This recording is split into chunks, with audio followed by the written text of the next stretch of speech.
Icon star Allu Arjun, south Indian sensational director Atlee Kumar దర్శకత్వంలో futuristic fantasy movie చేస్తున్నారన్న విషయం తెలిసిందే. గార్డియన్స్ ఆఫ్ ది గెలాక్సీ తరహాలో ఈ మూవీ రూపొందుతుందని ప్రచారం జోరుగా సాగుతుంది. ఈ సినిమా కోసం ఇప్పటికే అనేక ప్రసిద్ధ హాలీవుడ్ స్టూడియోలతో ఒప్పందాలు కుదుర్చుకుంది మూవీ టీం.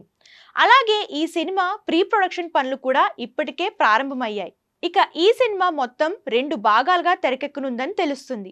అలాగే అల్లు అర్జున్ 3 విభిన్న షేడ్స్ లో కనిపించనున్నారని సమాచారం.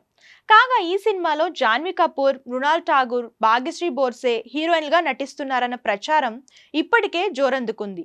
ఇప్పుడు మరో కొత్త పేరు తెరపైకి వచ్చింది. ఆమె పాన్ ఇండియా బ్యూటీ దీపికా పడుకోనే. ఒకవేళ ఇదే నిజమైతే కల్కి తర్వాత దీపిక నటిస్తున్న రెండో తెలుగు సినిమా అల్లు అర్జున్దే కావడం విశేషం. కాగా దీపిక ఇటీవలే తల్లిగా ప్రమోషన్ పొందింది. ఈ కారణంగానే కొన్ని రోజుల పాటు సినిమాలకు తాత్కాలిక విరామం ఇచ్చింది. అయితే ఇప్పుడు మళ్ళీ కెమెరా ముందుకు వచ్చేందుకు రెడీ కాగా ఆమెకిప్పుడు ఆఫర్ల మీద ఆఫర్లు వస్తున్నాయి. ఇప్పటికే షారుఖ్ ఖాన్ సరసన కింగ్ సినిమాలో ప్రధాన పాత్ర పోషించడానికి అంగీకరించారు దీపిక.